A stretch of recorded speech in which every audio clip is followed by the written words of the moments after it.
which is after Micah. And I mentioned this last week. We are, and this is disproportionate to the summer, because we are definitely more than halfway through the summer, but we are now halfway through the minor prophets. And starting tonight, we pick up the pace. We're doing 2 tonight. We'll have to do that at least once or twice more this summer. And who knows, maybe we won't even quite get all the way to Malachi. We'll see. But we'll probably spend, I would guess, more time on Habakkuk tonight than Nahum, but we'll see. They're both interesting books, and they're both fairly neglected among Christians in my experience. But I'll just set this up as usual by mentioning a couple of things. We'll start with Nahum, talk about that for a while, then go to Habakkuk, and we'll see how it goes.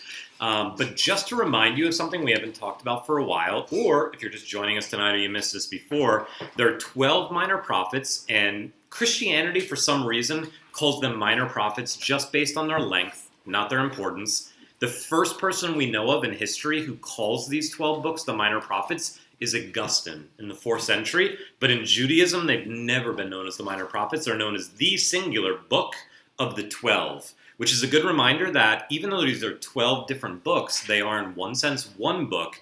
And especially tonight, we're going to see Nahum followed by Habakkuk. If you read them together, says something that these 2 books disconnected from each other would not. And overall, the 12 books are in an order for a very intentional reason. And so the only thing I'll say right now, and then we'll jump into Nahum, is the first 6 books, ending with Micah last week, Hosea to Micah, are all kind of before the judgment of the exile happens, when historically there's still a chance that Israel could have turned back to the Lord. These disasters, the Assyrian crisis, the Babylonian crisis, they could have been averted.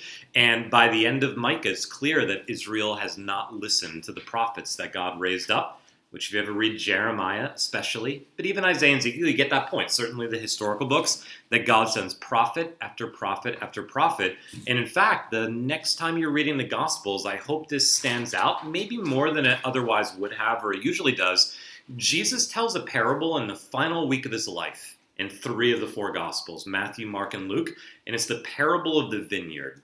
Does anybody remember the parable of the vineyard? And that might blur with a couple of other parables because Jesus loves agricultural imagery. But the parable of the vineyard is always told after Jesus rides into Jerusalem on a donkey. It's always in the final days of his life. And it's an incredibly negative, critical parable. And the Pharisees flip out because they perceive that Jesus is speaking against them. Does anybody remember the parable of the vineyard? Anybody want to try to sum up what the story is that Jesus tells? And the reason I'm doing this is Jesus is not very original in this parable at all. He's doing something that any Jew who knows the Old Testament would pick up on.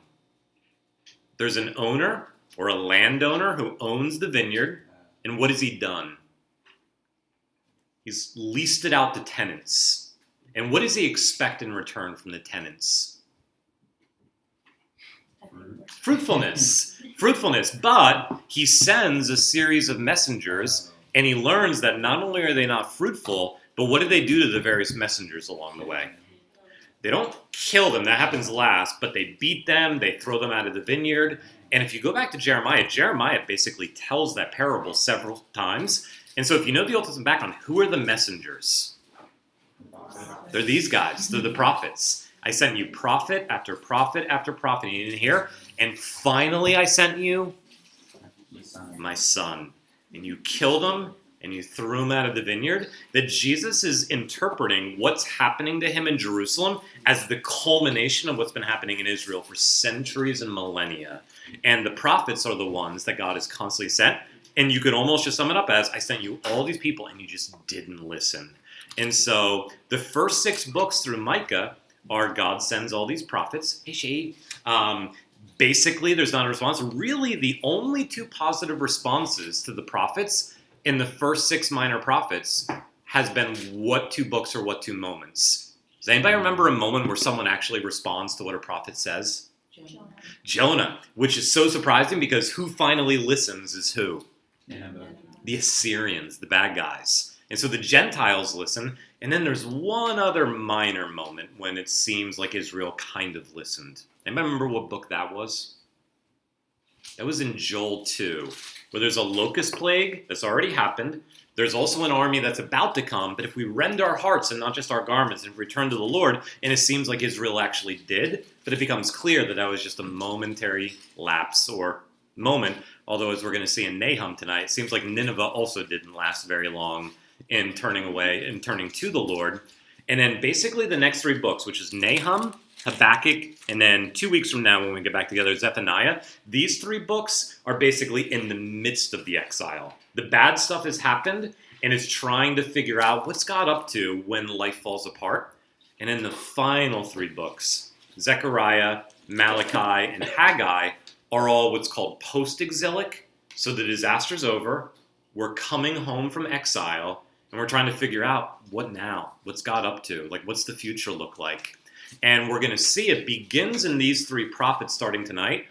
And I've mentioned this a few times, but I want us to really be zeroed in on the last 6 books, even though we're not going to have 6 weeks to do the last 6 books, which is there's a little group that's overwhelmingly the focus of the last 6 books. The first 6 books are focused on Israel overall. The last 6 books are not focused on Israel overall. They're focused on a group that's called several different things, but the best way to call them is they're the remnant.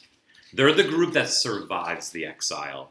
And they're the group that God is starting over with. And the remnant becomes the central group in these 6 books. And so we'll start talking about that starting tonight. We're going to do Nahum, which probably along with Obadiah is maybe the most obscure of the 12 minor prophets. It only talks about Nineveh and Assyria, and it's only really focused on judgment. And then we're going to talk about Habakkuk, which is a little more memorable, especially because there's a statement in Habakkuk that if you have ever read the New Testament, you have heard, which is the righteous will live by faith. And that comes from Habakkuk, and that is quoted in Romans 1, in the thesis statement of Romans, that is quoted in Galatians 3, and is quoted later on in Hebrews 10. At the end of Hebrews 10, and right after Hebrews 10 ends, you launch into Hebrews 11, which is the famous by faith, by faith, by faith, by faith, by faith. And so Habakkuk 2 actually became very important to the early church, where it's faith, not works. It's by trusting in Jesus, not by obeying the law, that we posture ourselves rightly before God moving into the future. The book of Habakkuk had a very important influence on the early Christians there. So I want us to spend probably a little more time on Habakkuk, also because Habakkuk, of all the 12 minor prophets, gets into the problem of evil most directly, which I think will be interesting to a few of you. I'm sure a few of you have a few questions about evil and God's relationship to it. And so we'll look at that. I'm going to say one more thing, and then I'm going to throw it out to you guys. Nahum is basically, and we've talked about this, Assyria comes in around 722 BC in the 8th century and destroys the northern kingdom and Samaria and takes 10 of the 12 tribes into exile. But Jerusalem and the 2 tribes down there don't ultimately fall. And Assyria, of all the ancient empires of the world, was known not just in Israel, but widely as the most cruel of all the ancient empires of the world. And I was reading a commentator this week, and I was glad that he said this, that he even said about the U.S., nobody becomes an empire by being nice, and nobody stays an empire by being nice. Mm-hmm. But even then, Assyria was known as, wow, even compared to the other empires, you guys are so inhumane, and you're so cruel. And Nahum is a reminder that even though Assyria has been in charge for a century and a half, their time is up. And so you end Nahum, you're like, oh, their time is up, it's good.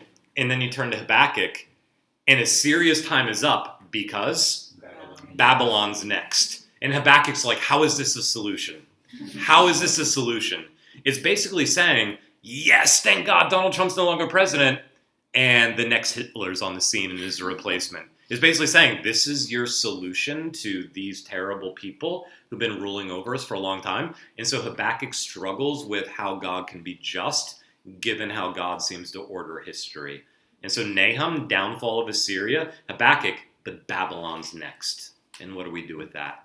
So let's start with Nahum. If you want to turn there, it is 3 chapters. And there are 3 groups that are addressed in Nahum, even though probably, historically, only Judah, only the people of God would have heard this. But in chapter 1, for the most part, the people of Judah, which is the southern kingdom that was not conquered by Assyria, but were oppressed, were troubled, were constantly attacked by Assyria. And technically, they were a vassal state. So they weren't slaves, but they weren't paying tribute. They weren't very independent. In chapter 1, Judah is basically encouraged, as well as just calling out, like, why is this happening? What's going on? Chapter 2 and almost all of chapter 3 is an oracle of judgment and doom, mostly against the people of Nineveh, which is the capital city of Assyria. But there are a few statements, including the last 2 verses of the book in chapter 3, and then one verse in chapter 1 where the king of Assyria in particular is singled out. And one way to think about what's going on here, it's very easy to miss because we don't know the ancient culture, but basically Nahum is singing a funeral song over Assyria while they're still alive, which is kind of insulting. I was watching it. It made me remember this. I'm a dorky comic book fan, and there's not one of the better known comic book movies, but The Punisher. There's a scene where the Punisher's sitting in a restaurant, and the guy who's been like hired to kill him walks in, and he pulls out a guitar and he starts singing this dark song, and he says, "I wrote that for you. I'm going to sing it at your funeral." And that's kind of what Nahum's doing with Assyria right here. Like, he's singing a funeral dirge while Assyria is still in charge. And so this is a pretty dark book. And it's about judgment of the oppressors, about how God only has limited patience with those who are harming other human beings, and eventually there'll be downfall. So that's kind of the 3 chapters. It's pretty straightforward. It's if you've ever read Lamentations or some of the other prophets, it is pretty gruesome if you read the details closely.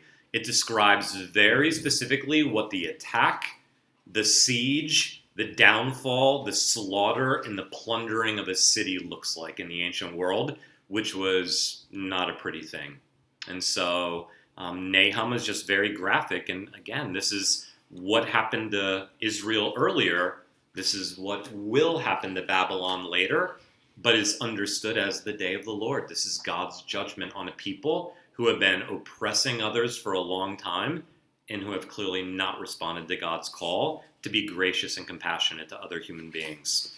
So let me throw out to you guys. What stood out to you in your reading of Nahum, or just in response to kind of my brief introduction there? Jen, and then Janet. I was wondering while reading it, how are the Jews supposed to react to this? Like, is it supposed to be not happy? It's a great question. Sorrowful. What's It's a great question. reaction? Yeah, it's a great question.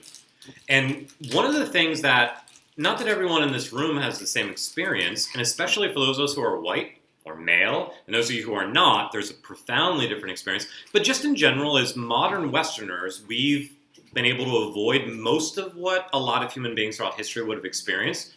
And we also live in a world where Christianity has been in control and in power for a long time. And for both of those reasons, it can be very easy to forget or just never even realize that the Bible is written by persecuted people and by minority peoples and by peoples who are ravaged by empires. It's not written by people who are in charge of empires. And so it's difficult for us to, especially for someone like me, to put ourselves in those shoes. But the reality is that when a regime has been tyrannical for a long time, when it finally falls, that's inevitably a cause for joy for those who were destroyed by it for a long time. But there is also this theme, like, are we supposed to love our enemies? And like, vengeance can poison your soul. So what's the balance there? And as I was reading Nahum this past week or so, I was reminded of a scene at the end of Revelation. And even though Babylon has been gone from history for a long time before the early church comes along in the 1st century, Babylon is the bad guy in the book of Revelation. But it's not actually Babylon. It's who? Satan. Nope. Good guess. Whenever there's a bad guy, Satan. Whenever it's a good guy, Jesus. It's always good guesses, but no. Yes, Rome. Rome's the latest empire on the scene, persecuting the people of God. And they're called, this Old Testament paradigm, Babylon. And in Revelation 18 and 19 and 20, fallen is Babylon the Great. And her smoke goes up forever, and there is rejoicing from the people of God as Babylon falls. And I think there's a balance here, which is, the simple way to put it is vengeance is bad, but justice is good. And so the reality is that, to use a blatant example, when Hitler and the Third Reich falls, the perfect ideal response, which nobody ever has in a fallen world, but the perfect ideal response is a mixture of joy and sadness. Joy over, thank God these guys are not harming anybody anymore, but also sadness of they should have been something other than what they were. And these are human beings who are made in God's image, who never turned around, never listened to what God said. And so there's sadness there too. But nonetheless, like, joy is a real legitimate response to that. And so in that sense, Assyria, I think it's rightly cause for joy when the Assyrians of the world fall, who are hurting people in profound and extended ways. That's a great question, Jen. Janet, you had your hand up. I just had a quick question about kind of the overview you were talking about, the first 6 books being before judgment. But I thought, so are we not considering the Assyrians taking the first, like the northern It's a great question. Exile as judgment? It's a great question.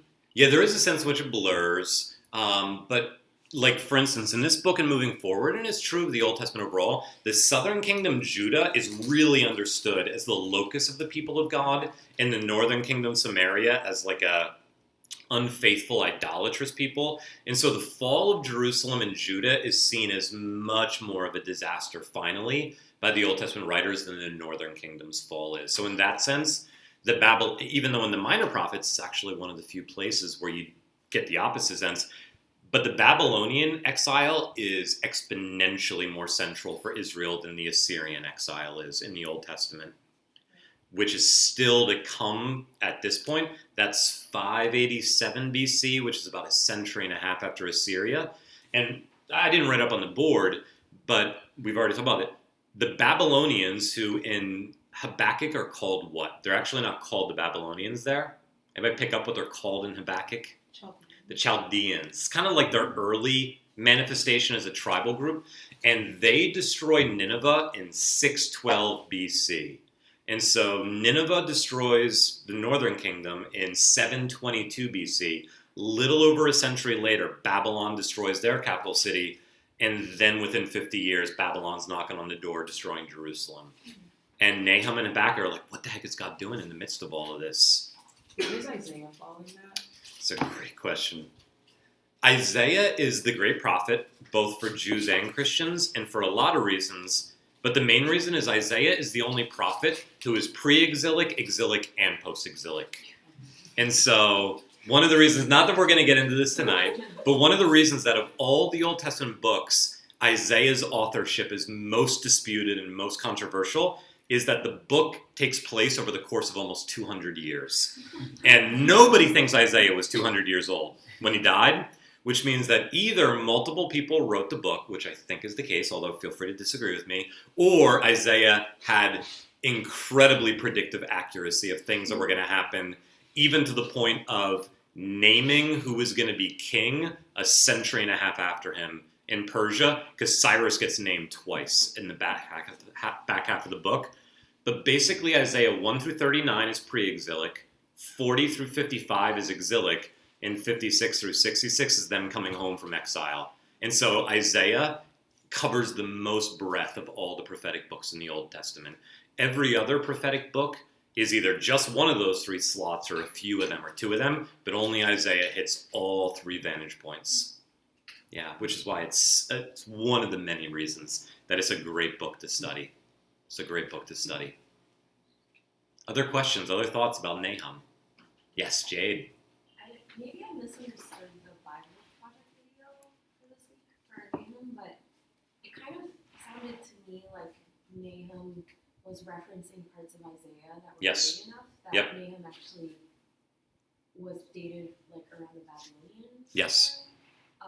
But that he was kind of like reinterpreting. Okay, so that is the case. Certainly the Bible Project video said that. After, Yeah. like after the Babylon. Yeah. Certainly the Bible Project video said that. Many scholars would hold that. But whenever you're trying to argue that, oh, this statement or this idea shows up in both this book and this book, so it's unlikely that they both just coincidentally said the same thing. Likely one of them is relying on the other.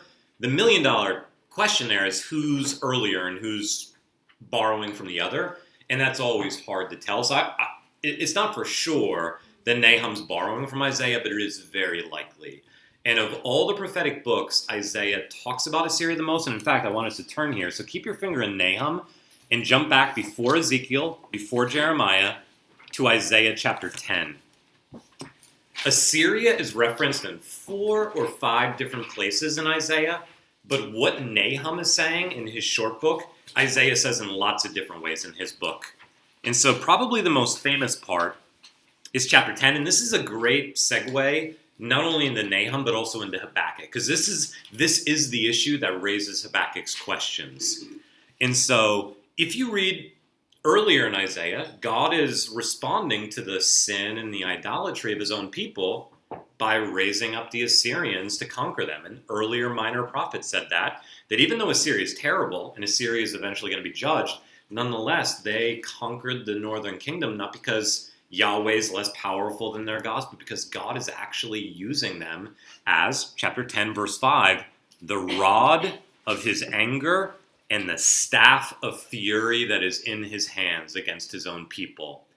And what Isaiah 10 does is basically say, hey, just because I used you guys to bring judgment on my people doesn't mean you're off the hook for your cruelty, your inhumanity, and it certainly doesn't mean I approve of you. And so it goes on. It's against a godless nation, Israel, that I send to Syria. Against the people of my wrath I command him. Verse 7, but that's not what Assyria is attending. Assyria's not like, oh, we're just doing this to do God's will. Like Assyria's like, we're stronger than you. We're going to take your stuff. We're going to sell you into slavery. That's all Assyria's intending. And Assyria's king's heart is not thinking what God is thinking.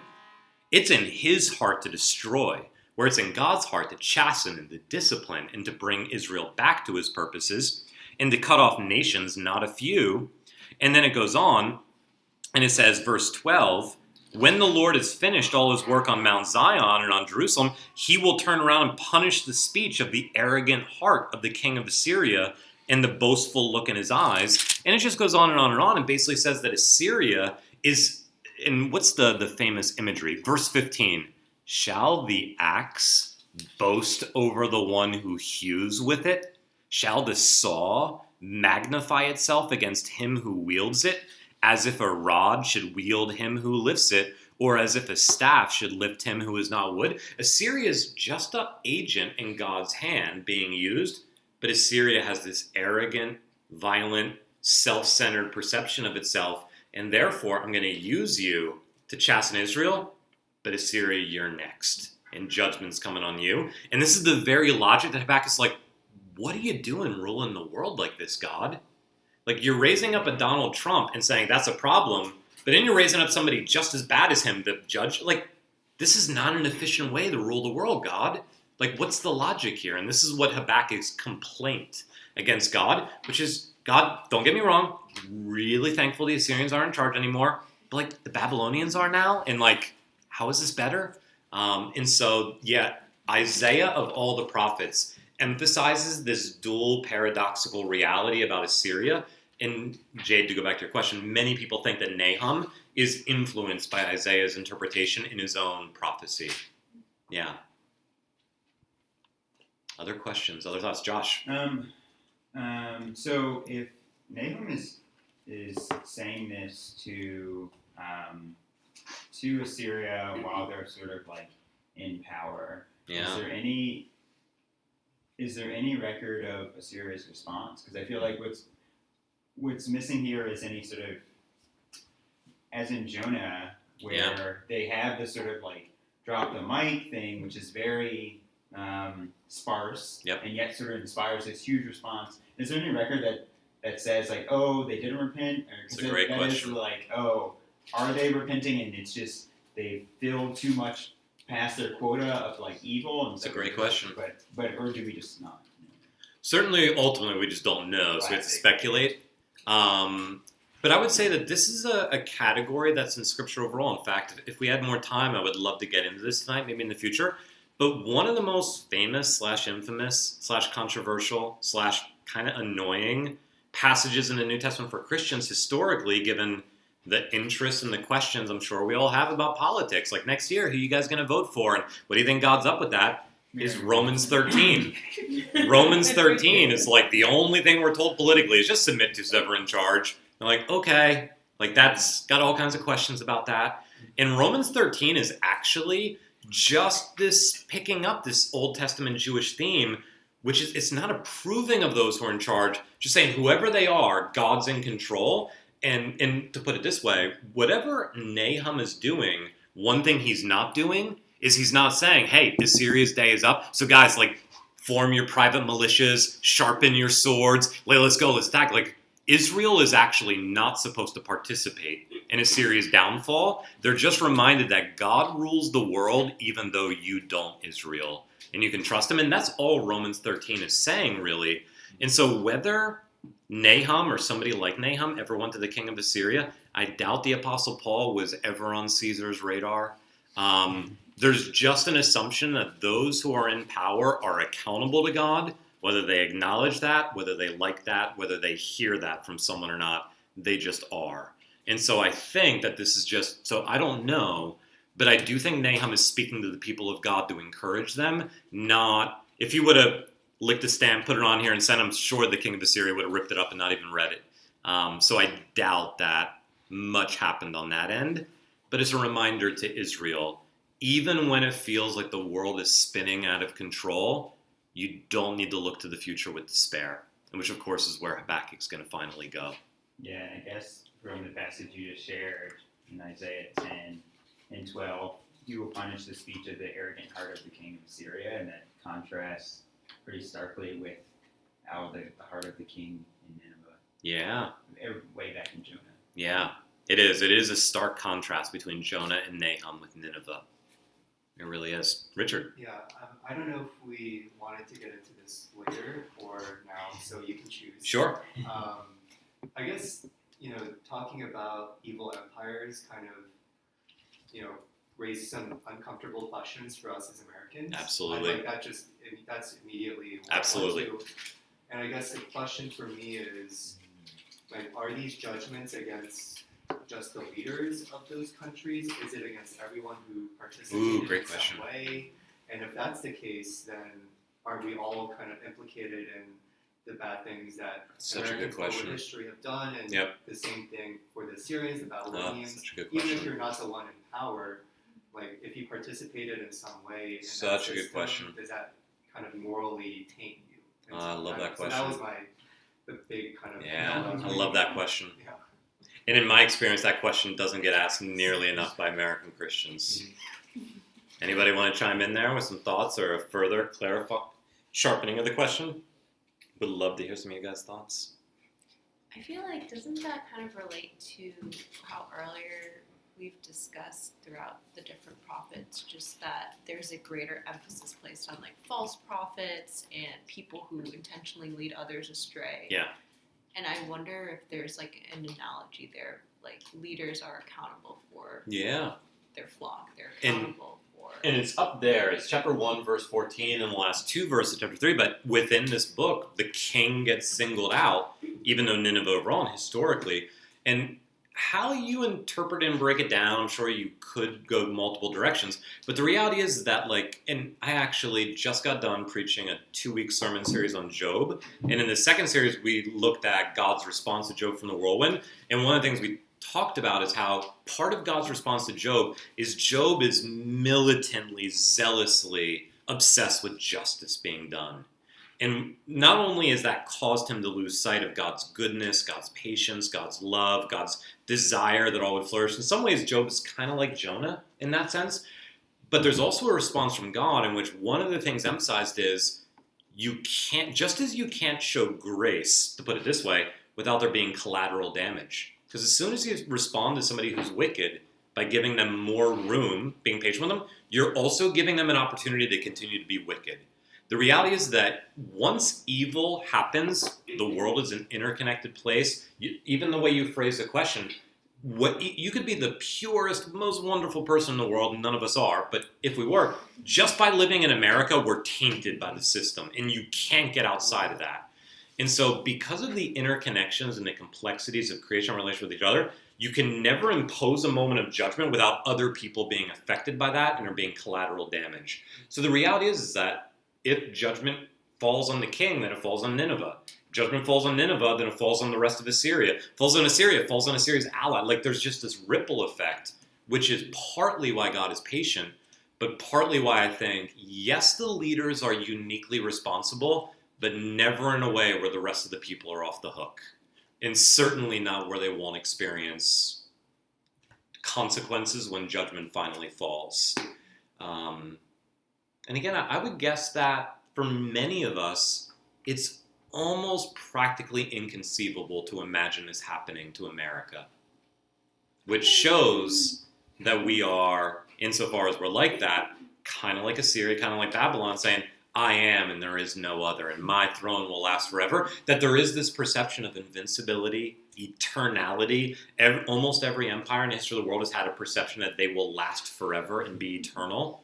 I think as a culture, we tend to have that to some degree.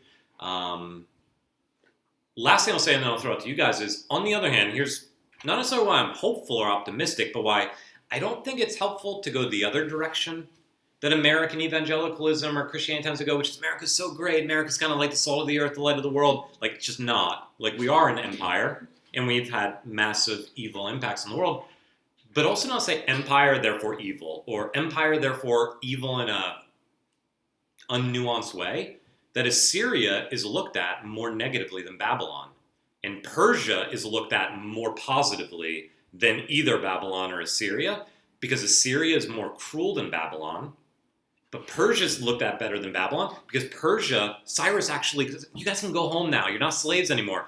I'm still going to, collect taxes from you, but you guys can go home now. And so each empire is evaluated differently, and Persia's seen more positively, even though there's still criticism there. And Assyria is really criticized, but there's Jonah where God still cares about them. So there is a need to be nuanced here too, as well as, unless you're a prophet, I am definitely not, I don't know exactly at this moment in time what God is saying to our country, but certainly books like this should make us a little more prone to tremble than we usually do.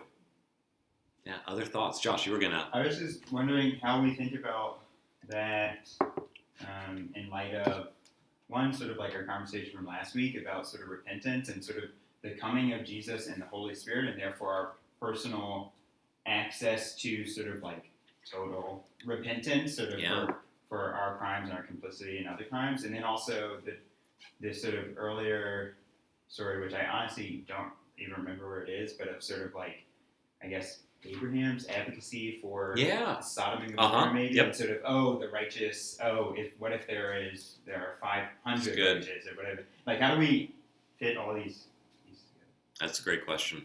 Yeah, that's probably the simplest way to put it. There's a lot of pieces here, and you got to hold them all together. And I'd add one more. Some of you know Paula. I had breakfast with Paula this morning, and we were talking about Jeremiah 29, which, even if off the top of your head you don't know, you all know it, because this is where the famous youth group tattoo comes, which is, I know the plans I have for you, plans to bless you and not curse you, and seek the welfare of the city. But it's Jeremiah writing a letter to Jews who are in exile in Babylon, and the first thing he tells them is, guys, like, settle down, we're going to be here a long time. Because the false prophets are saying, hey, like, don't even worry, like, in a week we're going to be heading home. Jeremiah's like, most of us are going to die here. Some of our kids are going to die here. Maybe our grandkids get to go home. So we're going to be here a long time. But the first thing he tells them, or the main thing he tells them, which is so paradoxical, is seek the welfare of the city. Buy a house, invest in real estate. Marry your sons and daughters off and tell them to have kids. Get to know your neighbors, because what's the motivation? And thy flourishing is your flourishing. Yeah, in its flourishing is your flourishing, which is, there's this mutual relationship, which is the more the people of God are faithful, the more we'll lead the blessing even for our neighbors. And the more our neighbors are blessed by us, the more we'll be able to practice our faith the way we should. And so there is a call, not just be like, we're in an empire, that just means God's judgment's coming someday, let's just be cynical. There is a call to seek the welfare of the city. And on the other hand, I will say, there's never an understanding that Babylon could ever turn into Jerusalem. that Assyria could ever be Israel. America never has been, is not now, and never can be a Christian nation. And so the church will always be distinct from it. But nonetheless, if the church is faithful, that can have a good impact on the nation. And if the church is unfaithful, that will have a bad impact on the nation. Grant? Yeah, just with this empire question, obviously the 18th century, and the evangelical movement is so wrapped up with the end of the slave trade, and that happens in the British Empire, where there's these, prime ministers and other advocates who are profoundly religious and realize that their empire has had huge moral qualms, especially after the American Revolution. Yep. It's sort of a moment of reckoning in the British Empire, and that linked to the Christian movement to reform their empire, make it into a better one. Yeah. I think it's kind of wrapped up. And of course, in the British political system, and certainly now, there's more of a chance to actually reform our state from the ground up than there was in sort of ancient. For sure. I think that is kind of maybe a way that the church and state can be linked. And rather than just being withdrawn in the church, actually making that's good. That's good. And so certainly as we can turn here to Habakkuk now and spend the rest of our time there, but certainly Habakkuk is writing in the lowest moment where it looks like the future, for the foreseeable future, is going to be pretty bad, and where the people of God seem to have no agency to do anything about it, and still there's a call to not be optimistic and naive, but nonetheless not to despair, even when there's nothing we can do that has any connection to what's going to happen next. And those are the hardest moments in history. If you're realistic enough to say there's literally nothing we can do so that 2 hours from now, 2 weeks from now, 2 years from now, the problems in our culture go away, that nonetheless there's a call to trust in God, to not assume that our control is equal to God's control in the world. Christians often make that mistake. Insofar as Christianity is flourishing, God is flourishing. Insofar as Christians are in control, God is in control. And this is an old word, but as we turn to Habakkuk, it's one that I want you to think about. There's an old word that Christians used to use, which is providence. They would talk about providence. And providence is a way of affirming that God is in control of what happens in history, not only in ways that go beyond what we can understand or predict, but also in ways that bypass our agency altogether.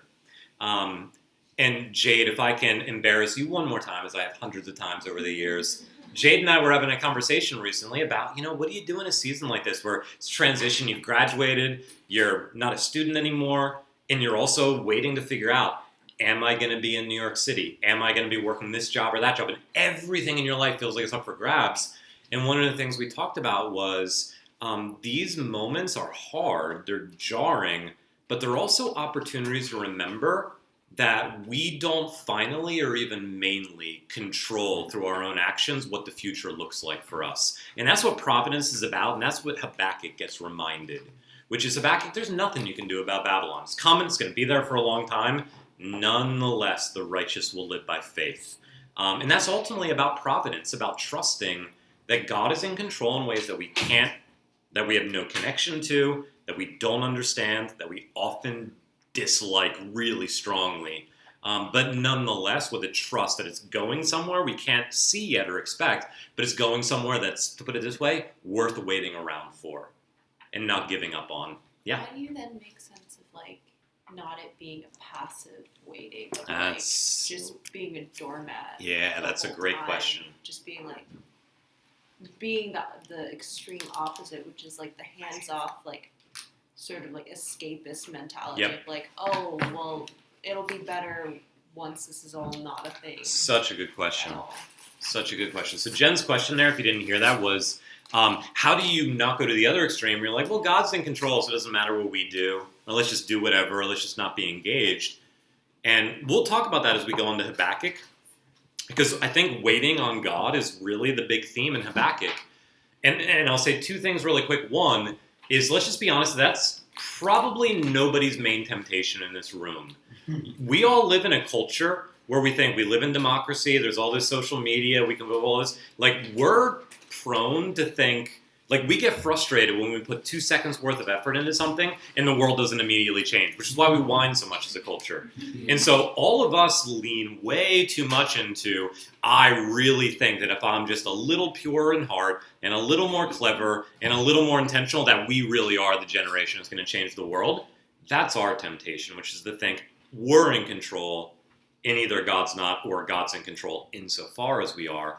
So one is just, that's a great question, but I doubt that disengagement from society overall is one of the big temptations of the church. But the second thing is, whenever I think about or teach on waiting on God, I always say that there's 2 extremes on either side.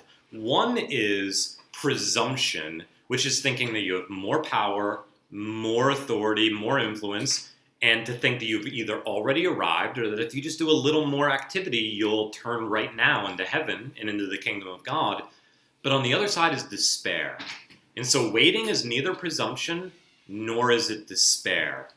And the difference is this: waiting is active, which is why it's an active verb. When you're waiting, you're doing something. You're resisting things, you're putting your mind and your heart and your energy in certain directions.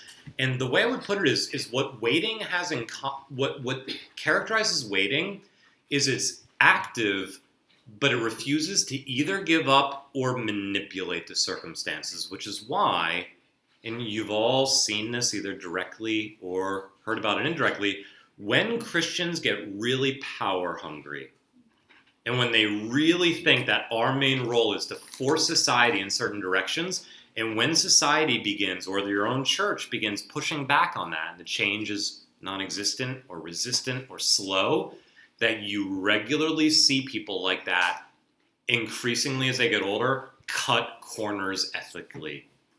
Because the overall goal is this, and if I fail to get there, that's the ultimate failure, and therefore you begin manipulating circumstances. In biblical language, you start disobeying commandments about how you treat your enemies, about whether you tell the truth or not, or whether you're willing to lie a little, about finances, about your own personal life. And waiting on the Lord is basically saying, the one thing I can do is, by God's grace, be faithful and obedient and love God and love my neighbor. What I can't do is bring the kingdom of God in this moment. But waiting is active, but it's also trusting that God is in control in ways that we are not.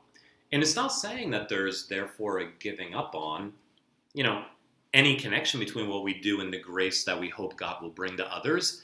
But it is saying, even if I don't see it, and this is where Habakkuk ends, even when everything is barren, even when there's absolute death from my action to fruitlessness outside, still I will trust and obey and walk in faith. And that's what waiting on the Lord looks like. And in the long run, I think there is an instinct there that matters. That will make a difference. But maybe generations after we're gone, maybe in ways we never see in our lifetime. And that's what waiting on the Lord looks like. It's easy to talk about, easy to say, but really, really hard to do. Really, really hard to do. And so, yeah. And the reality is that there are moments, probably for most of history, for most of the people of God, where the average Christian or Jew had absolutely no potential to impact much around what was going on around them. Like, that's actually the normal situation for most human beings in history. And so Habakkuk is written about what do we do when that's not only happening, but where God does seem to be taking things in his providence is super discouraging, and where, and this is Habakkuk's temptation, where you see other people who confess and profess their faith in God increasingly turning away to disobedience because of their despair. And so in Habakkuk 1, and this is where we can launch into it for our last section tonight, that there are actually 2 occurrences in Habakkuk of the word faith, not one. Chapter 2 is the famous one, and I'll just mention this before I point it out. Faith language, Christians often miss this. Faith and belief language is not common in the Old Testament. The Old Testament has a lot about, loving God, serving God, obeying God's laws. But the whole faith stuff, that language takes off in the New Testament, but do a word search sometime. Faith, belief, stuff like that in the Old Testament, those words are very rare in the Old Testament. And Habakkuk has an occurrence of faith in chapter 1. And this is almost comical if it wasn't painful. Habakkuk starts in verses 2 through 4 with Habakkuk lamenting, complaining, saying, "O Lord, how long will I cry to you for help and you don't hear me? Or cry to you, violence, violence, the Assyrians are doing this and you will not save. Why do you cause me to see iniquity? Why do you sit around with your hands in your pockets, looking at people do wrong but not doing anything about it? Destruction and violence are before me." Again, Habakkuk is the guy who's lived his whole life under Assyrian rule and cruelty. Strife and contention arise. And I love this line, and this is one of the more important lines in the book. "So the law is paralyzed and justice never goes forth." The law is paralyzed, I think is a reference to, in a season where it looks like it just doesn't matter whether you obey God or not. Crap is going to happen in your life and in the world overall. One of the most common responses is like, well, there's no reason to obey then. And the law gets paralyzed. And Habakkuk's looking around and he sees other Israelites dropping like flies and turning to idolatry, turning to worldliness, turning to greed and all this. And justice doesn't go forth because the wicked surround the righteous. And justice goes forth perverted. And then God responds in verse 5. And he's like, if you think that's bad, you haven't seen anything yet. Which is not the most encouraging response. It's like if a friend of yours came up and said, "I had the worst day yesterday," and be like, "Wait until you see what's coming tomorrow." Right? Like this is not an encouraging response. And so look among the nations and see, wonder and be astounded, because I am doing a work in your days, Habakkuk, that you wouldn't believe if I told you. It's the first occurrence of faith language, and it's a reference to Assyria's going down and Babylon's next. You wouldn't even believe that? For behold, I am raising up the Chaldeans. So God's response is, yeah, I'm gonna knock down this one empire, but another empire is coming to judge the southern kingdom. And Habakkuk's response, starting in verse 12 and following, is, aren't you from everlasting, O Lord my God, my Holy One? We don't die, we're your people. But, O Lord, you have ordained them as a judgment. That's providence language. And you, O rock, have established them for reproof. And here's why that's a problem. And you're the God whose eyes are so pure that you can't look on evil. And you can't look on wrong. So why do you sit by idly, not only looking at, but even raising up traitors and remaining silent when the wicked swallows up the man more righteous than he? This is what Habakkuk can't understand. That God is in control, yes, but he's in control in a way where he looks like a tyrant. He looks like an anarchist. He looks like he makes no distinction between the righteous and the wicked. And I would guess, and we can talk about this tonight, we've talked about before, that when you have your friends, and it might even be some of you, but when you have your friends who aren't Christians and you have a conversation about faith with them, and they say, here's the reason I'm not a Christian, if you ever get to that point, if it ever becomes that explicit, some people are more thought through. Some people are more aware of what's actually going on. But when people are like, because the cosmological argument makes me doubt that the existence of God is metaphysically possible, like, hopefully nobody said, but if they say that, it's not actually why they do or do not believe in God. And it's also not why you do believe in God. And so let's just all not pretend. And the reality is that for most people, the existence of God or the truth of Christianity, whatever, is implausible for relational reasons. Either because of the Christians they've known or read about, or because when they look at history, it just makes no sense that a good and loving God exists, given what human history has looked like. And that's what Habakkuk wants to know.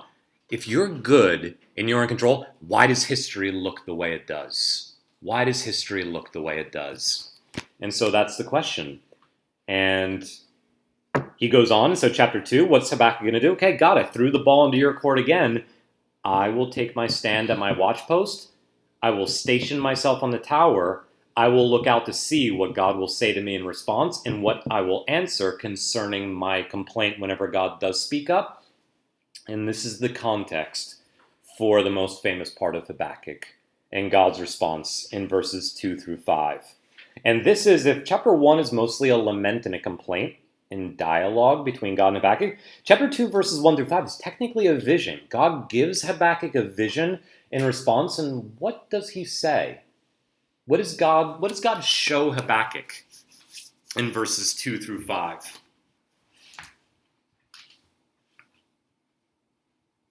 What's the core of God's message to Habakkuk's complaint and confusion?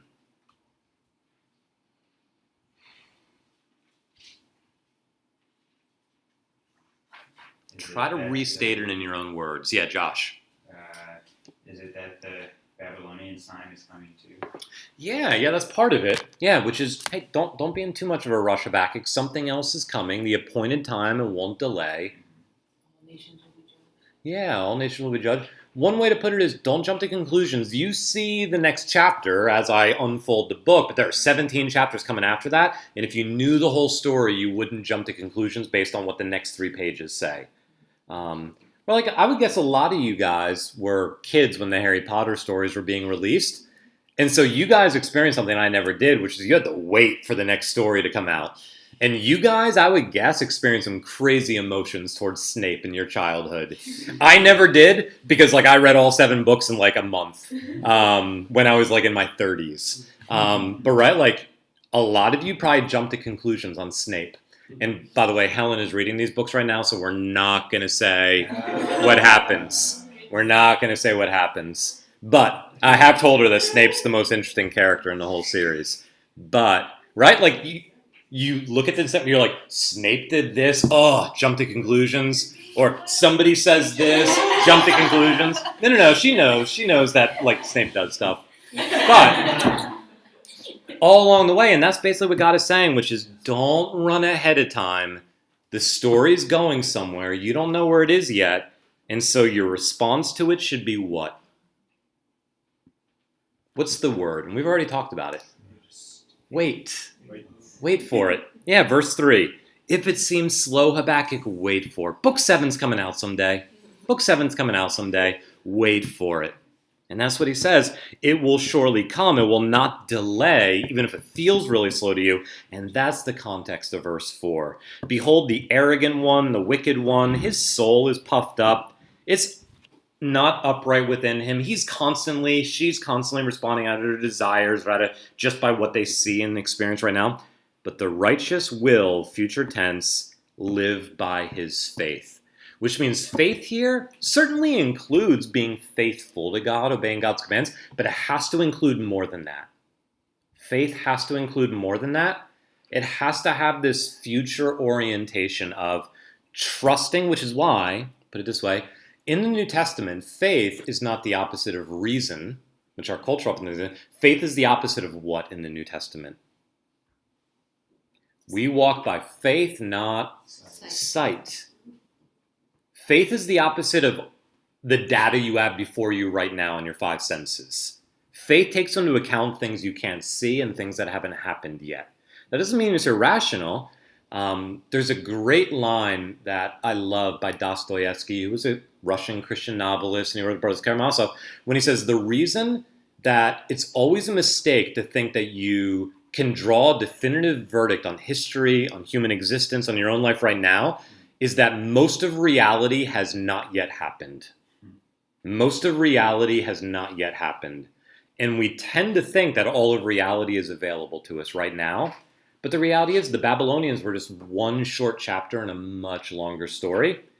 And the Old Testament skips over most of it, but like the Persians came next, then the Greeks, then the Romans, and there have been lots of empires since then. And it's really easy when you're caught up in the middle of it. And I'll use this example and I'll throw it back out to you guys.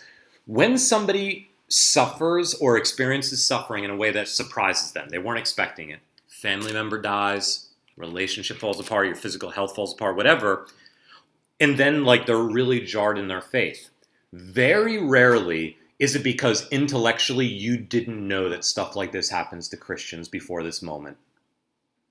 It's because you have an understanding that in history this happens, but in your life it happened, and you're overwhelmed by it, and this moment becomes everything. This moment becomes the whole story, and that's what Habakkuk is overwhelmed by. I was born, I lived in, and I'm going to die under enemy occupation. This is all I've known. What the heck am I supposed to do? And God's response is, wait. This isn't where the story ends. And again, the New Testament, Apostle Paul twice, 2 of his most important letters in the book of Hebrews, quotes this passage to sum up what faith means. that this is the faith that justifies, that saves, that sets us right with God. It means waiting for God to do something in the future that hasn't happened yet on the basis of his past demonstrations of faithfulness. And so I think this is a great reminder of what is central to the life of faith. Questions, thoughts about that? I have a question. Yeah. Was the story supposed to be different and then Mm. Israelites screwed it up? It's a great question. Or was this the plan? Yeah, we've been talking about that some this summer, where God changes his mind and he relents and stuff like that. I'm actually going to do a seminar in the next month or so on this topic of the God who changes his mind. And I'll give two quick short answers, and they might be unsatisfying. One is, and this made my overall one, I have no idea. It's my main answer. And the second answer is this: practically, from your vantage point, of course it could have been different.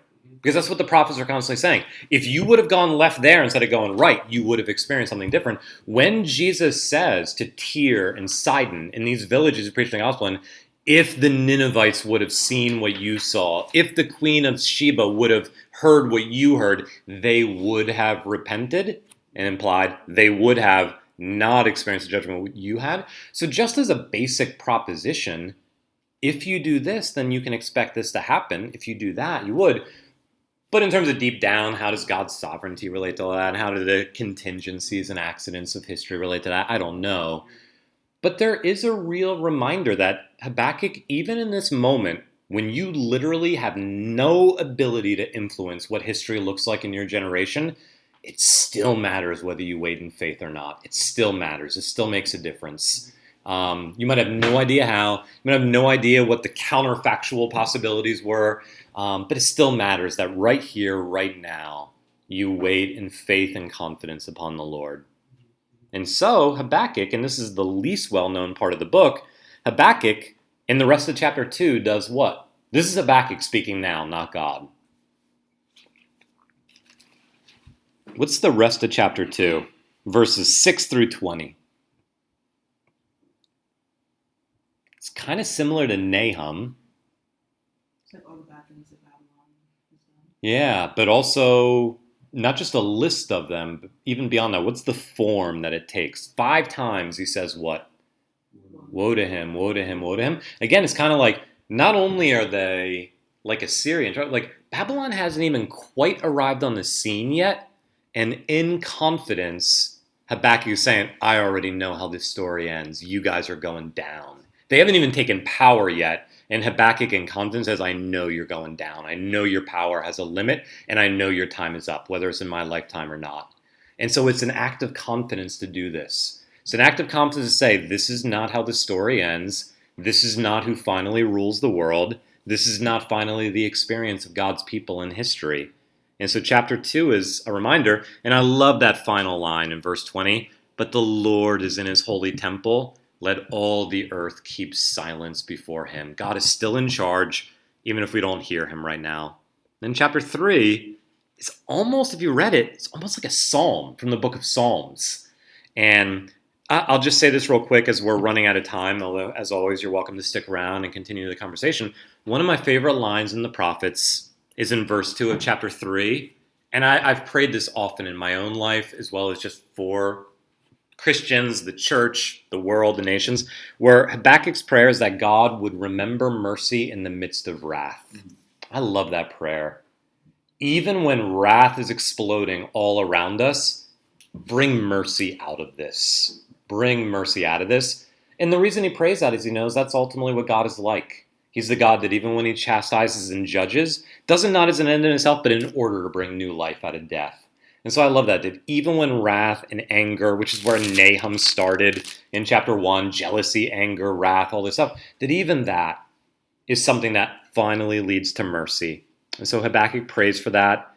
And I put it up here, and if you want to, on your own time, get into this, it's often pointed out by Old Testament scholars that Habakkuk, Job, and Psalm 73 all have the same structure. That there's an initial observation from the main character that the world is a frickin' mess, that everything is upside down, that the wicked are flourishing and the righteous are suffering. there's a lament and a complaint that person gives to God in response, really calling God's goodness and faithfulness into question. And then God's response in Job, in Habakkuk 3, and if you look at it from verses 3 through 16, it's really there. And then Psalm 73, I'll mention in a second, is the technical term for it is a theophany. God appears out of the whirlwind. God shows up and makes himself known to the person, and the person's kind of stunned by what they see and hear and experience. And then the final posture is, okay, trust. I'm going to trust that this God is worth holding on to in the future. And so Psalm 73 is again, kind of complaining to God. And then he says, but then I went into the sanctuary. I came into God's presence. God appeared. And then I took the long-term view and I saw they're doing well right now, but in the end, people like Assyria and Babylon, that's not the train you want to be riding, because that train is headed for disaster. And even the righteous, when they're not doing well right now, their story never finally ends in tragedy. And they see that in God's presence, and God reminds them of that. And it ends in trust, and that's where Habakkuk ends. All this theophany language of thunder and lightning and power, and reminding that God showed up like this before in the past. He's going to show up like this again in the future. Verse 13, you crushed the head of the house of the wicked, Egypt and Pharaoh, laying him bare from thigh to neck. You pierced him with his own arrows, the heads of his warriors, whirlwinds scattered him. All this, you trampled the sea with your horses, the surging of mighty waters. And so verse 16, I hear and my body trembles. My lips quiver at the sound. Rottenness enters into my bones. My legs tremble beneath me. And yet I will surely wait for the day of trouble to come upon the people who invade us. That's a crazy statement. They haven't even invaded us yet, and I'm already in waiting mode for them to receive judgment. And so, verses 17 through 19, and this is one of my pastors in grad school, this was the text that he had read at his wedding ceremony. And it doesn't have to just be there, but it really is Habakkuk's version of, in better, or for worse, in sickness or in health, even if the fig tree doesn't blossom, even if there's not fruit on our vines, even if the produce of the olive fails, even if our fields yield no food, even if our flocks are cut off from the fold, even if there are no herd in the stalls, basically just disaster in every area of life, yet, nonetheless, in spite of that, I will rejoice in the Lord, and I will take joy in the God of my salvation. God, the Lord, is my strength. He makes my feet like the deer's, and he makes me tread on my high places. That's an incredible ending to a really challenging book.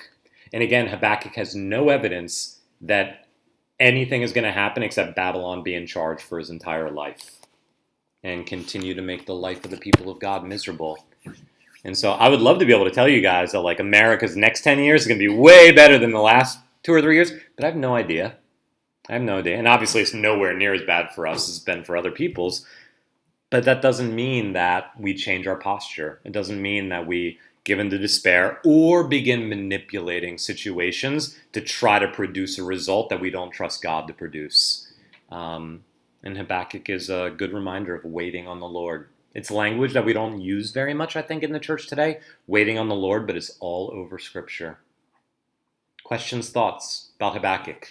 Yeah, Jen. Well, I just taking it hopping over to the New Testament as Christians as opposed to the Jews of the Old Testament. Yeah. And I guess kind of what waiting on the Lord means, and the idea if we do have the Holy Spirit and if the church is then supposed to, I don't know, be the light and things like that. I guess do the Jews have perhaps some not luxury in waiting, but like that's literally all they could do versus Christians.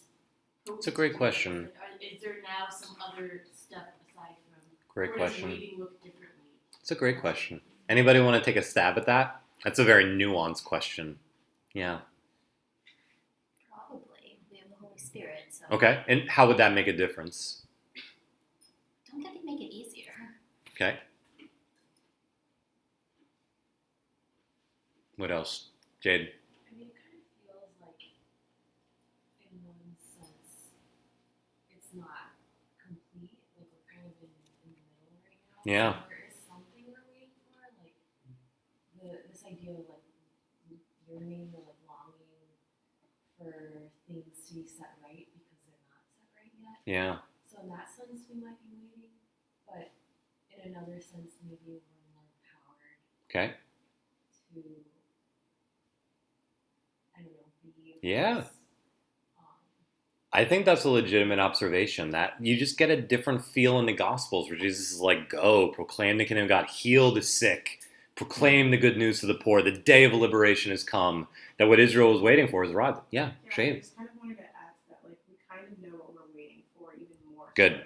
Yep. You know, so like we know, like, you know, Good. the kingdom's ours, and essentially like what that would look like. Yeah. In terms of visualizing it, Absolutely. especially like with the New Testament. Yep. So I feel like that's where the major difference comes Good. from. I think that's The right. Holy Spirit enables us and gives us the courage to Good. continue to pursue That's that. right. So waiting with more joy. Yeah. Yeah. And again, I'm not going to be specific about my Harry Potter references, but we've read book 5. They've only read through book 3. And you just know more at the end of book 5. You don't know all, but you know more. And so, right, like it's kind of like that. Like we still have questions about how can God possibly be ruling history in this way and be trustworthy, and it's not what we thought it was going to look like, not what I thought my life was going to look like, whatever. But nonetheless, you're right that there are experiences available to us in the people of God through the Spirit and insights into what God has done in Christ that I think gives firmer ground underneath our posture of waiting than somebody like Habakkuk ever had. And so, yeah, absolutely. And when you look at the New Testament, I was just reading with a friend this week, Romans 5, where it's first half of Romans 5 is the big hinge in Romans, where it sums up the first part of the book, moves into the next. And it sums up the first part by saying, having been justified by the death of Christ, and then it looks at the future, how much more will we be saved by his life? And the hinge between those two postures is Christ has already died and been raised. We haven't, but he has. And therefore we look to the past and say, the most decisive thing has already happened. And therefore, how much more can we look to the future with confidence? And maybe the single most memorable and summary way to put it is in Romans 8. If God freely handed over his own son for us, how will he not also with him give us everything we need? And it's a classic argument, which he's already done the hardest and costliest thing. And Habakkuk he wasn't an advantage point to really see it. He did have the Exodus to look back on, but the Exodus is a long time ago. And the whole point of the Exodus was kind of political liberation from the empire. And the Exodus has been undone by the Assyrians and the Babylons of the world. And so Habakkuk was, I would just put it this way, he was in the dark much more than we are. He was in the dark much more than we are. Grant? And also just, I was Yeah. thinking this too, it is more of a political vision of hope too. Right? Yeah. Because at least it seems that way. There's spiritual element as well too. Yeah. But, Jesus explicitly doesn't lead a political revolution. Yeah. He doesn't take down Rome. Yes. And so it's that this waiting is a more spiritual, more abstract, Yeah. beyond politics, abstract. I think that's right. Kingdom of heaven. Yeah. And a literal Israel will Yeah. be formed. in that. Yeah, I think that's a good observation. And I have probably not mentioned it at any point this summer. And so it's probably not the best time to say it at the end as we just wrap up. But we can pick back up in the future. I think it's pretty clear that not a single prophet we're reading this summer had any understanding of resurrection from the dead. That death was just the end. God would live forever, but when you died, that was just the end of your story. And so for them, they really are saying, like, in my 70 years, the story doesn't make sense, and then I die. And so it really is difficult for Christians, both because we're Christians and we just take it for granted, but also because we've lived in a culture that, because of the influence of Christianity, has believed in an afterlife in one way or another for a long time, that the Habakkuks and the Jobs of the world, like, they were trying to grapple with making sense of God only within their 70 years and only within the political fortunes of their small ancient Near Eastern country. And we have such a broader perspective because of what's been revealed since then. And so, yeah, I would also say that, again, you can abuse anything, and resurrection from the dead and life everlasting is often abused in history to encourage the oppressed to be content with being oppressed, for sure. But nonetheless, it is central to the New Testament's consolation, which is we will be raised from the dead in a new world where God will reign forever, and we know that's coming from the beginning of our story. Habakkuk would have been stunned that that's part of the solution. Yeah. Other thoughts, other questions? Yeah, Janet. So for the first complaint and the first answer, Yeah. So I was just really struck with how much his response to his lament was just kind of off. God's response? Not well, because it's like he's like, oh, violence. I'm like sad for this, and he's like, oh, don't worry, more bad things. Yep, you haven't seen anything yet. So I'm just curious, like, what he was trying to communicate. In that instance. That's a great question. Yeah, why God respond like that? Yeah. Yeah, it's a great question. Anybody want to take a stab at that? What's the pastoral logic of God? And digging the nail in even harder to Habakkuk. Yeah, Jade. I don't actually know, but it reminds me of Job. Yeah. Like, Yep. my life is in shambles. Where are you? Like, how can you do this? And then God is like, where were you when? Yeah. Yep. Like a whole like long thing. About Yeah. It's not very tender. Yeah. It's not very gentle. As with some social work training, it's not the wisest thing to bring in for the comfort. Yeah, absolutely. It's maybe, I don't know, but maybe it's going at a similar thing of like, you don't really know the whole story, or like you don't really know what's going on. Or Yeah. a reminder of that. Yep. That's good. That's just a guess. Yeah, no, that's good. And I think that we would rarely be in this position as human beings. But let's say, I'll just try to choose a random example, and I hope this doesn't trigger any personal experiences, but say that you have like a loved one who gets diagnosed with cancer, and they just don't understand much about cancer and or their own desires or just warping reality. And they really think, I'm going to go to one appointment and everything's going to go back to normal. And it's like the next couple of years of your life, best case scenario, are not what you wanted them to be. And there will always be moving forward to possibly remission. And if they want to be comforted in their fantasy of, I just want to be told that I go to one chemo appointment and next week my life is back, you know that's not what the future looks like. And comforting that person with that desire in that moment maybe looks a little more like what God wishes Habakkuk. This is not changing anytime soon. It's not that God doesn't care about Habakkuk, but there is a realism that I think God is committed to here and to not comforting Habakkuk with false assurances, which is this is going to continue to be miserable for you guys for a while. You should still trust me. This is not where the story ends. But part of the book is, yes, Assyria is going away, but Babylon's coming because the southern kingdom is as wicked as the northern kingdom was. And therefore, there's still poison to be drawn out of the people of God. Shay. So I'm reaching here, but like I really like that idea of like sort of like having an application for responding to mourning without necessarily like providing some kind of like false envisionment of the future. Like what could that look like for us when we're talking to our friends who are going through certain things? Such like a good question. Like how do we respond the way that God did in that moment to Habakkuk, you know? So, I love that question. Like, don't know. And it's something that I've been thinking about lately, like what should our first response be to people when they're mourning? I love that question. Anybody want to throw out some ideas or principles for how we respond to somebody who's, Josh? Well, I was at this church service maybe about 10 days ago or so. This pastor, I was at Trinity Heights, and the pastor was preaching on Job, and we had, I feel like he just had us sitting in sort of the first part of Job where it was just the first response. Well, he highlighted what the friend's response was, which is sort of, you deserve it, sort of, God is doing something good here, just sort of like deal with it, sort of thing. And he was like, oh, well, I wonder actually if these friends are here as an example of what not to do, and that our first posture should be something that I feel like has made a profound difference in my life, and I think can make a profound difference in others' lives, which is just to sort of listen and validate, sort of like as a first posture, and then I agree. Yeah.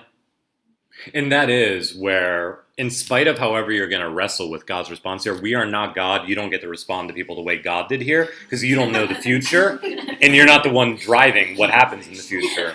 Yeah. And so you don't get to dress in a whirlwind outfit and be like, who are you to answer back? Like, you don't ever get to say that. And so part of that is just one of the differences between God and human beings. Absolutely. And so it really is true. Like Job and his three friends, like they stayed silent for 7 days and mourned with him, and they did a really great thing there. So once they opened their mouths, they started getting in trouble.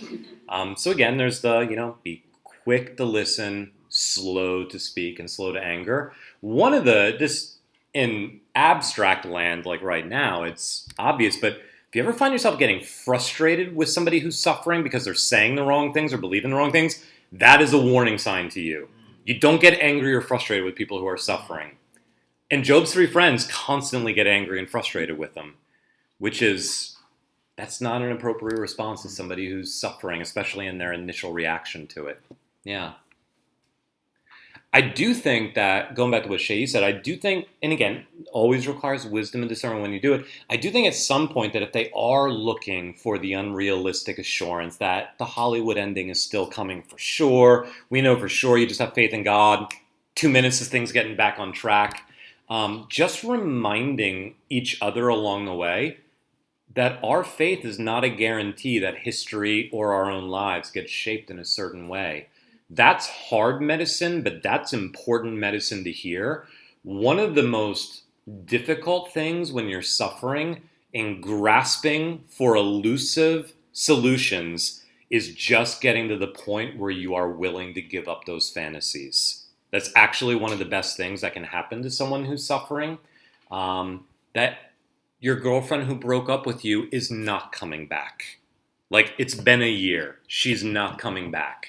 Like, yes, I could sit here every week and be like, hey, like, just keep praying, just keep sending her flowers, because on her email, she's not coming back. Like, you need to know that. And again, like, because we're not God, we never for sure know in any individual moment, but I think just reminding ourselves and each other in loving, humble ways, and you need to have the relationship with somebody to do this and the cred with them build up over time. But like Habakkuk, to remember ourselves that part of the future is preparing for, there will be seasons for all of us where the fig trees are barren and nothing is what we want it to be. And I think us encouraging one another with that every once in a while is part of what it looks like to be faithful. If anybody wants to pursue this more, there's a million books on suffering and the problem of evil, as I'm sure you know or would guess. One of the best I've ever read is How Long, O Lord by D.A. Carson, and would just commend that if you want to dig into this more. And he tells a story in there that I still remember reading it, probably when I was younger than you guys at this point, the first time. And he said that he and his wife were in a church and they were praying for an old saint who'd had a cancer for a number of years. And humanly speaking, it was really clear that like they've been praying for healing for a long time. Nothing's happened. This person's in the final stages. It's fatal. And they prayed out loud with other Christians about this person and said, oh Lord, we pray that even now you'd be merciful. We pray even now that you'd show up. But if you don't, if that's not your will, we pray, strengthen their faith to trust you until the end. We pray that they would die well in a way that he or she would die well. And a couple of the other kind of health and wealth charismatic Christians like rebuke them for their unbelief in that prayer. Like faith here means you just say, God, you're going to do it and we're going to trust you for it. And that's not what faith is. Faith doesn't have any necessary connection to what comes next. And Habakkuk is reminded of that. We can pray for healing. We can pray that Assyria goes down without Babylon coming in their place. But faith doesn't guarantee that. And so I think also just being realistic about that kind of stuff. Other thoughts, observations, or? Yeah, I think it Junwa. depends very much on context. So for me, I find it so much easier to respond to someone suffering if they're a Christian because so many of the convictions that for me are relevant also apply to them. And one thing that comes up, if it's someone who's facing something like loss or they've been a victim in some way, is, first of all, affirming that God hasn't abandoned them, which applies for any suffering. Yes. Like God hasn't abandoned you, you're not alone, even though it might feel like you've been abandoned because the things you couldn't conceive of happening are actually happening to you. But also pointing to the fact that God is not only here, but he also feels what you feel, and he has experienced, because if you look at Jesus, you can often find that there are clear things we know that he's experienced that also our own human experience. So I've seen that be really comforting to people who are dealing with a whole host of different things. But I think it's way more difficult when it's someone that doesn't actually believe in God or believe in Jesus, because then what kind of consolation rather than just weeping with them. Yeah. Or affirming what you were saying. But also, one thing that brings me a lot of encouragement in circumstances where, I mean, things just really suck and I already know that things suck, is the fact that, and it really, this is truer if I'm further along in processing whatever it is, the fact that there is going to be something that God does within me or within my context that bears fruit that I will be appreciative of years from now or months from now. Yeah. Although I'm not right now. But I think if I'm further along and it's not like a searing pain, then I'm more ready to receive that. And then even further along is encouraging to me the fact that there is a future hope that is wrapped up in Jesus. Yeah. And he, in his suffering and resurrection, is healing and has healed my human experience. So, that's good. Yeah, it really varies based on who you're talking to, Yep. where they are, and what they'll likely be able to receive. It's really good. Thank you, Junwa. Ronaldo. I think one of the tough parts about this, about responding to suffering, is that sometimes, and you kind of said this I think earlier, I think sometimes we can feel like responsible for our suffering and kind of rationalize ways it could have been different, kind of like Brand's question was, and then take on like the burden of trying to just like the guilt of the suffering. And I think that's another thing to probably be like aware of when you're talking to people about the suffering, particularly Christians too, who might just like have this sort of framework that's like, oh, if I had just done this or if I do this, and just it's just I think weave into their sort of understanding of their current situation, and it's not always like, oh, like this is all that's happening like independently. Yeah. Yep. That's really good. It's really good. Well, I'm going to pray to close this out here in a second. You guys are welcome to stick around, pray with each other, for each other, hang out with each other, have fun, take off, go home, whatever you want. Next week we won't meet because I'll be out of town. Although if some of you want to get together, I could set it up so that you guys can get in here. We'll meet back up for Bible study 2 weeks from now. We'll do at least Zephaniah. I would guess we'll also do Haggai. I'll send that out in an email. But let me say this both to kind of wrap up that part of the conversation as well as to encourage you, because some of you are going through a hard season right now, just playing the odds, and because I know a lot of you. And every single one of you will go through things in the future that you cannot imagine how hard it will be, and how you'll get through it. And 2 things I encourage you to know, hold on to, meditate on, reflect, as well as be ready to encourage others with, which is one, as simple as this is, to just remind yourself relentlessly that this is never where the story ends. There are chapters still to come. That is one of the most crucial things, especially in a culture where we are increasingly functionally going back to kind of a pre-Christian paganism, where even if you're a Christian, you are taught from day one of your life to only think about reality in terms of reality started the day I was born, and reality stops the day I die. And all my horizons or that framework is the story never ends here. And I actually find that when I remember that in my own life or encourage somebody else, that's, if it's said rightly, remembered rightly, that's an incredibly hopeful thing to remember, that the story doesn't end here. And I'll throw this out, and this is where, Habakkuk doesn't emphasize this as much, but it's implicit, it's in Scripture, is also to say this, is in terms of your faith before God, if the story ended here, God would be unfaithful. If the story ended here, he wouldn't be righteous. If the story ended here, he wouldn't be loving, but we know he is. Therefore, the story doesn't end here. And so I would just encourage you to remember those things, to hold on to them, and that's where Habakkuk ends. And so let's end there, which is we'll wait for what's coming in the future, even if it's not what we thought it was going to be, even if it shows up in a very different way than we thought it would, and even if the timing is way delayed compared to what we hoped it would. That's an incredibly important thing for us as well as for how we encourage one another. So let me pray for us, and we will break for tonight.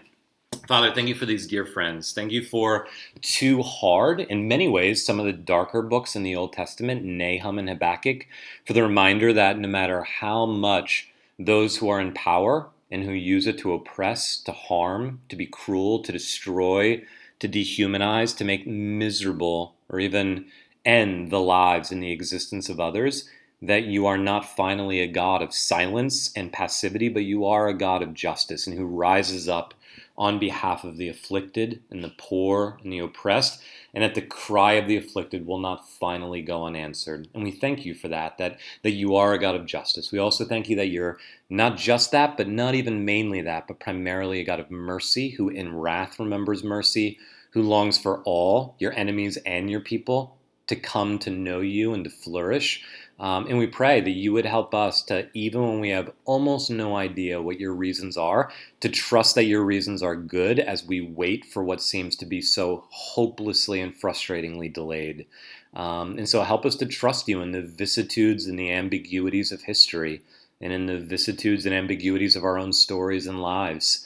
In the midst of our heartbreak, in the midst of stories that seem like just what we hoped our lives would look like, what we hoped our stories would look like, that just certain roads get shut down permanently, other avenues just never get opened up, or as we just wait and we're not sure what's going to happen. Help us to trust you, to wait upon you, and to remember that you're the God who created the heaven and the earth. You're the God who gave life and continues to give life to each of us. You're the God who brought Israel out of Egypt with your mighty right hand in the midst of an evil empire. You're the God who raised up Assyria and Babylon and used them as an axe and a rod of fury to chastise your own people and then judge them afterwards for their arrogance. And behind the scenes of history, recognized by very few that was what was going on. And most of all, you're the God who sent your own Son into the world to live, to die, to rise again, and to come back one day. To set all things right, and help us to remember that that's who you are and to wait for you. And if Habakkuk could wait for you, how much more should we know that you have demonstrated that you are a faithful God, a trustworthy God, a God who is all the credibility in the world that he should need with us because of what you've already done. So help us to trust you moving into the future, and help us also, and in some ways just as importantly, to know how to love others well who are in the darkness, and who are waiting, and who are discouraged, who are prone to despair like Habakkuk was here. Help us to listen, to love, to be present with, and to encourage, and help us to be good at that as your people. We pray that we would not be unhelpful or hurtful to others, and so help us to each grow in that, and help us to encourage one another along the way, whatever season of life we're in, to rejoice with those who rejoice, to weep with those who weep, and to just love all the members of the body. And thank you for giving us one another. Thank you for all these dear friends and brothers and sisters, and we pray that you would help us to grow in our faith and to trust you, and to walk by faith and not by sight. And we ask all that in Jesus' name. Amen. All right. Thank you, guys.